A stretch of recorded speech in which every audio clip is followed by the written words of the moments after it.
welcome to Conversations with Captain Sandy. I'm very excited to have Scott Dancy, founder of Azuna Fresh, amongst many other things. So I just have to read his bio because I just read it this morning for the first time, and after knowing him a year, and I'm so impressed. Serial entrepreneur involved with various industries, including staffing, both healthcare and technology, oil and gas limited partnerships, consumer and goods, and sand and gravel pits. Amongst the sand and gravel pit, we should have been called the money pit, but that's okay. Why? Sand and gravel is the money pit, or you're losing? Well, we lost a lot of money on that one, so that wasn't so good. And that one ended with my ex-father-in-law's ending his life early the day of the closing of the business. That's how bad it went. He was my partner in it, so that one is not as exciting as some of the others, but you live, you learn. Yeah, no, you know what? Serial entrepreneur, like the one thing I love about entrepreneurs is that some things fail, but you don't stop, right? So failure is exactly. But the last time we were together, you told me a story, or you were telling other people the story, and I was like, "You what?" Obviously, you've had a long, an incredible life. You've done many things. Will you share that story, please? Because I think it's so cool, especially how you decided that the engineer wasn't really connecting with the kids and how you went and took over. Okay. So will you share? Yeah. So long story short, we were in the staffing business. I was living in Washington, D.C. This was pre my kids. And we had a lot of information security consultants that would go out, and we were building a software for management systems for security. And I was trying to get, press for the business. And we basically hooked up with a bunch of schools to talk about like what it was like to, this is very early stage of the internet. This is like early 2000s. So like, it was like chat rooms, like all the stuff that seems obvious, like right now, back then was, kids were getting at the time, sometimes kidnapped, sometimes coerced into going to different places. I saw a thing on the internet the other day that said like, your parents always told you not to get into a car with a stranger, and now there's Uber. And it was like, all that kind of crazy stuff that you think now is normal was not back then. Right. So we were at this school in Northern Virginia, and I asked one of the engineers to speak to the kids, and he just flubbed his way through it and he was talking like way too technical. And I got in, I was like, hold on. It's just, if Jimmy from Colorado says, go meet me at the Washington Monument, don't do it, because this is what's really going to happen. And there was a lady there who was a reporter for the Washington Post, and she came up and talked to me afterwards, said, thank you, this was great. And I was like, all right, cool. A week later, like front page of one of the sections of the Washington Post was this article on this program that we created, which was literally talking one time to kids. And I was like, all right, this is cool. We got a little bit of press. And then a couple of days later, I get a letter from Janet Reno's office, who was the sitting attorney general, saying, we want you to sit on the National Cybersecurity Board. And I'm laughing because I didn't know what a VPN or intrusion detection system or firewall really did or anything like that. And everybody that was on it, it was like Sandy Berger, Eric Holder became the attorney general, Richard Clark, who was the first security advisor, Sandy Berger, who was another national security advisor, Howard Schmidt, who was the CTO for, I think, Microsoft or something like that, and me. So it was really hysterical. And we would go into these meetings, and then they would be like, and Scott, what do you think about this? And I'm just sitting there dying laughing, like, you guys are in charge of our nation's cybersecurity, and you're asking me about a kid in a chat room or national security direction. So it was pretty funny. And then for a while, they would CNN would call and be like, we want you to talk as an expert on security, and Good Morning America. And I'm just dying laughing because I'm like, this is hysterical that they're asking me these questions. So that was a short-lived fame as my career as a cybersecurity expert leading our country. Yeah, well, you know what, Scott, when you look back on your life, you think, okay, look at everything that you've done. You are an expert. I'm an expert. Yeah, absolutely. It's just fascinating. What would you say to young entrepreneurs? Like, what would you say to them with all your experience? Well, the world's so different now than when I started. When I started in technology staffing. So I moved to Atlanta, Georgia. I grew up in New Jersey. I went to the University of Rochester.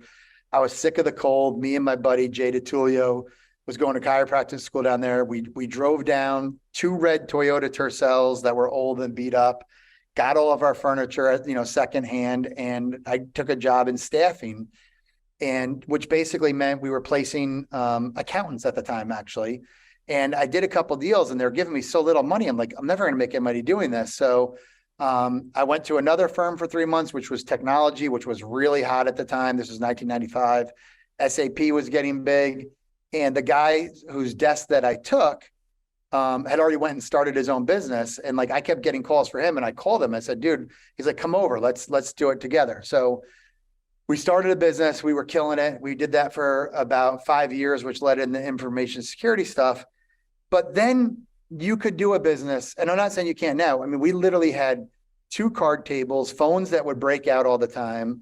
And, we would get people placed, and then we would do cash advances on credit cards to make payrolls. And it was really the best experience as an entrepreneur. But, with the advent of the internet right now and all the different pieces, what I would suggest to some younger kids is to basically go get a job, work in e-commerce, work in development, find out what your niche is, and then find something that you like. And whether it's a service, whether it's a software, whatever it may be, just go after it. You can do it, but it's definitely much different than when I started this 26, 27 years ago. There's much more opportunity now, but the barriers to entry are sometimes a little bit bigger too. Yeah. So in your life, with all the different companies you've been involved with, was there anything that was a constant, like that you said, I'm going to stick to this technology? Because from what I see, you try everything. Yeah. I mean, is incredible. Yeah. I mean, so no, and that was part of my downfall, quite frankly, is that I was spread too thin. When I've been involved in a couple of different staffing businesses. The gravel pit was just a nightmare. But I started an oil and gas drilling business where we actually, it's really like a financial services company I'm one of the partners in, where we basically support a driller in the Southern Illinois basin, where we would raise all the capital for them and then handle all the back end financial. And we started that, I believe it was 2013 or just before that, maybe 2011. And it's done really well. We have about $500 million under management of wells that we drilled. And I learned a lot about that. I learned the financial services side. From the staffing, I learned how to deal with people, and then to realize I never wanted to deal with people again, because it's just a little bit too much. And then, when Azuna came about, I had really no clue, but I can tell you the one constant I have with Azuna now is taking all the little things that I screwed up on in the past and making sure that we're doing them right now, and the first part and the most important part is culture, right? Yeah. Some of my staffing companies, we would start off with a great culture and then it just went crap, or the oil and gas is still, pretty good and going strong. We've had some hits, but we're rebounding with that. My first staffing company ever at 26, I was the second oldest person in the company. We had over 150 employees. Like, that's how much fun we were having. We had no clue what we were doing, but it was fun.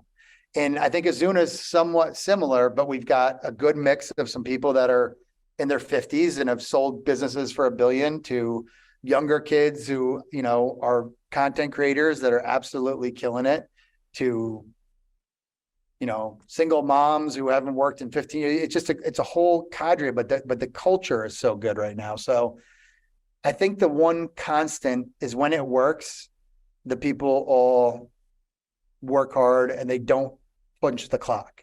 The beauty of Azuna is I might get a text from Connor and AJ at 11 o'clock. What do you think about this? And a text from Amanda at 6 a.m. How do I answer this question? And that just means that they're not sitting there and saying, it's 5 o'clock, I'm done, see you later. That to me that's the one constant. I don't care about technology. I'm sure that, never really been involved in tech except as an investor, but the culture of people, I think, is the main thing.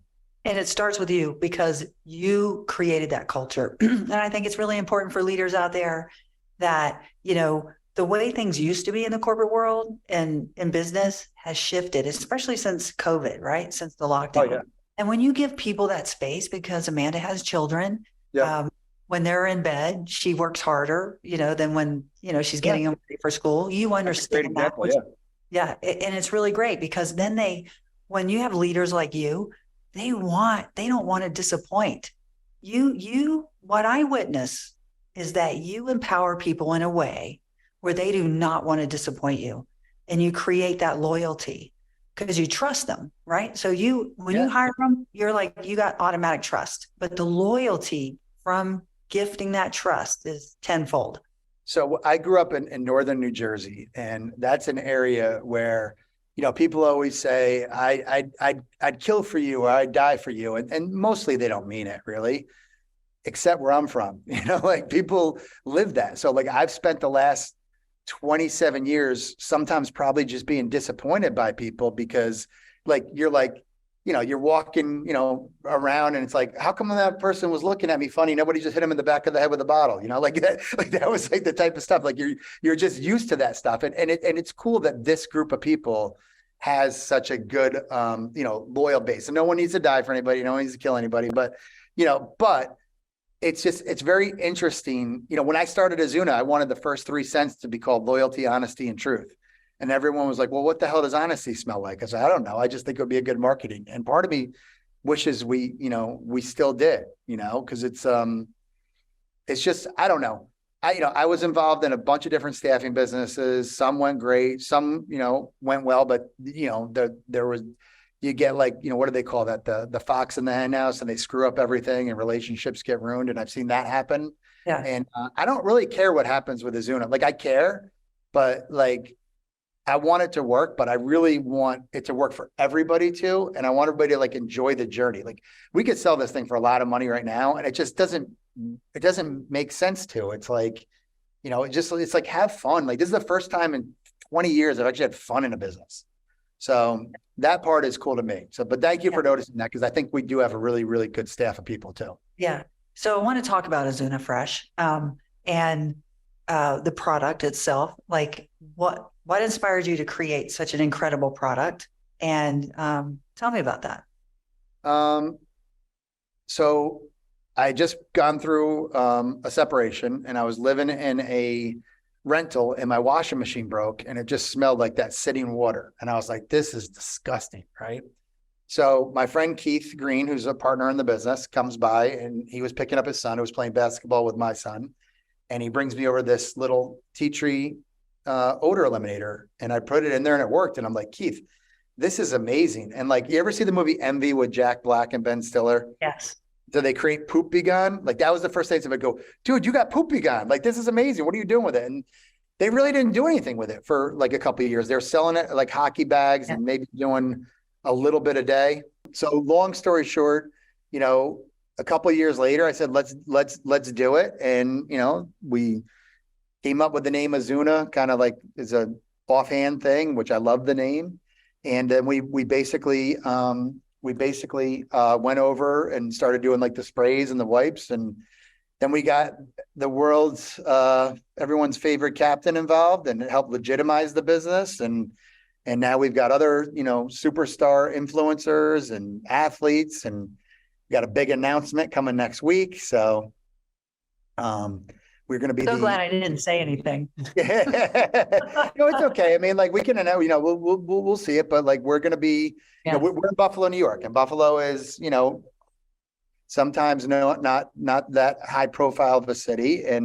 But the Buffalo Bills, everyone loves them. AJ runs an amazing site for Buffalo Bills stuff. And we are excited to announce that we're going to be the official odor and eliminator of the Buffalo Bills next week. And we're going to have a new scent called the Smell of Victory, which smells a little bit like champagne. And me and Sandy and Dion are going to go Instagram live next Friday. Make sure you download the Buffalo Bills app, and we're going to go live at 2:15, I think, or 2:30 on Monday.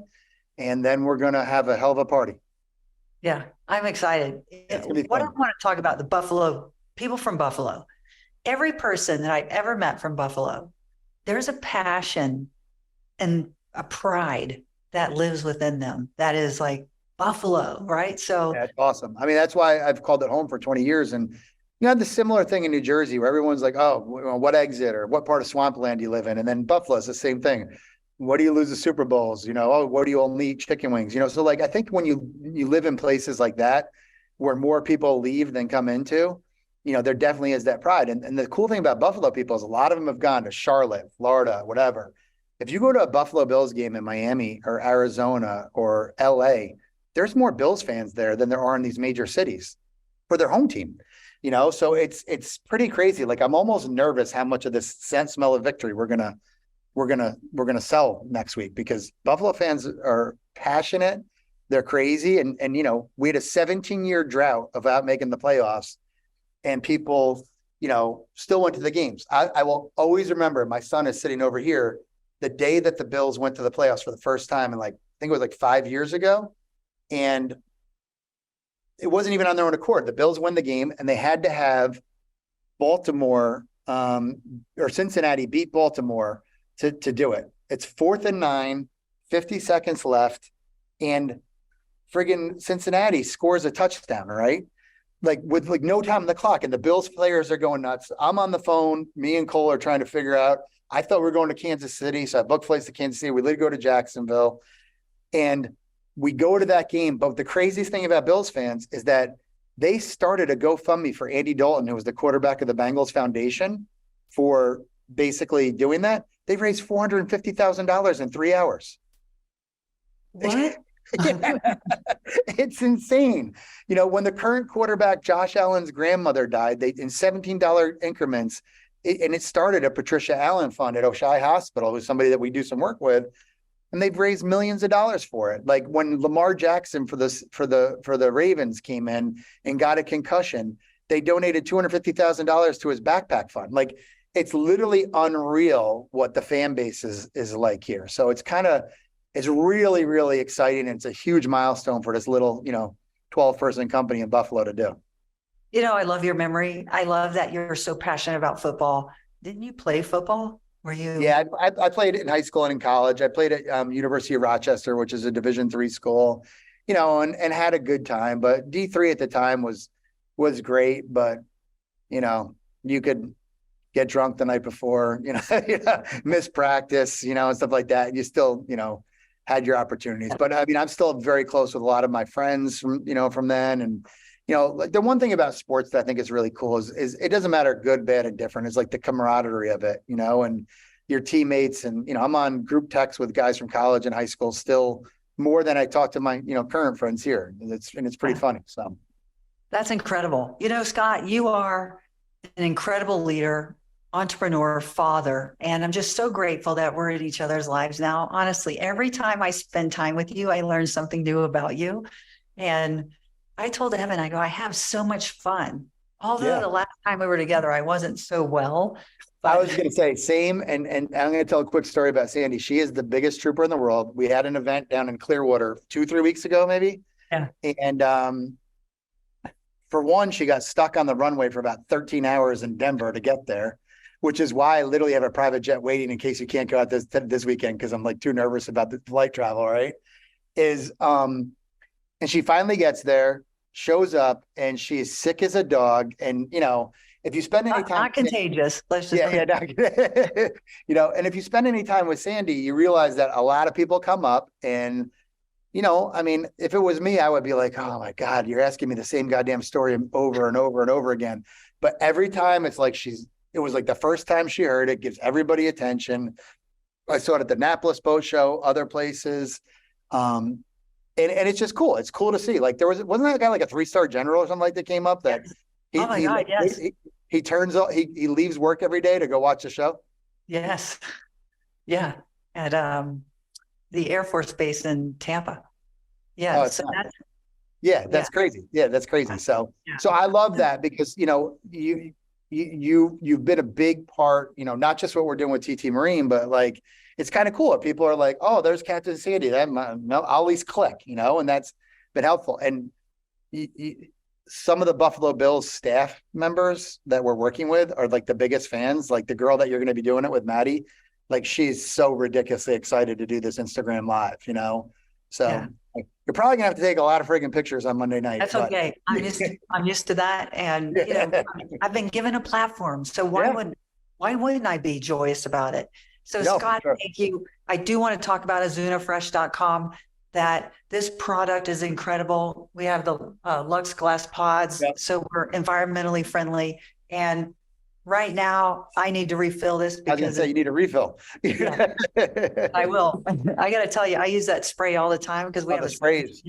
17-year-old downstairs. It does eliminate the odors because Oh, yeah. I wouldn't get behind it if it didn't. And I also had the washing machine gunky smell. And Oh, it's I horrible, isn't it? sprayed the spray, it's gone. And it has not returned. It's crazy. So we've got a new marketing plan coming out. Like the deck of cards once a week is a different way to how to Azuna. Like there's so many, like I learned stuff the other day, like my garbage disposal was disgusting. And I just poured a little bit down there and all of a sudden it's been completely fine, you know? So like, there's just so many different ways to use the sprays, the gels, the wipes, which are great. You know, the new spray we're coming out with is the same spray, but we've got like a new container that's got this like amazing like mister, but it's like not aerosol. It's just a natural, you know, pump mist. So I'm excited about that because it'll be plastic because people love the glass, but then they don't want to take it with them in their hockey bag or maybe on a boat or even, you know, so this will be like the on the go Azuna spray, you know? Right. I love it. I will definitely use it and I'm going to use it on the boat. You'll love it. Well, yeah, we'll have it out soon enough. Yeah. Well, I'll see you this weekend. I'm excited. Oh, I can't wait. Yeah, it's going to be so much fun. And I think, you know, when we see the amount of orders that come through, and the charitable things that we're going to be announcing that we're going to be able to do with it is really cool, which by the way, I'm very excited to be a member of on your board of directors of your charity. Thank you. And I just think rockstar board, like we're building a rockstar board. But it's really what's really cool about your charity though, is it's something I could definitely understand and believe in, you know, and working with, I just think it's great to start in Florida, but I would love to see some kids in Buffalo that never thought that they would ever like go work on a yacht. We're rolling it out in every state, Scott. Yeah. So one state at a time. Let's, you know, we're Oh, no, I agree. Yeah. I just think it's amazing though. It's not just the ability to have like a cool job, but the ability, you know, connections. Like where I went to college, I didn't go there. I think I graduated with like a 2.2. Like I didn't go there for my grades. I ended up getting some shitty job in Atlanta. I went there for the connections, you know, and like that's what I think this is going to create is a lot of kids who maybe didn't have the connections. Like from what I've seen, and don't get me wrong, I don't want to get anybody in the yachty world mad at me, but I feel like all I've met is either rich kids or South Africans or Australians, you know, that are on it. Like it's going to be cool to see some, you know, stories of people that are from other places, you know? Absolutely. I agree. And we are 50,000 crew members short today. We need people. Yeah. And it's such a cool industry. You're immersed in different cultures. You learn different languages. They have the best parties. Let's not, you know. Yeah, that's true for sure. You travel on these super yachts, you're shoulder to shoulder with the billionaires that own the yachts, and you serve them, and there's a lot of pride in it. And I don't know, I'm so grateful to be a part of it. I'm so happy you're on the board, and I don't want to take up any more of your time. No, I appreciate you so much. You know, I love you, and anytime you need me for anything, and I can't wait to see you this week. Nothing's gonna hold me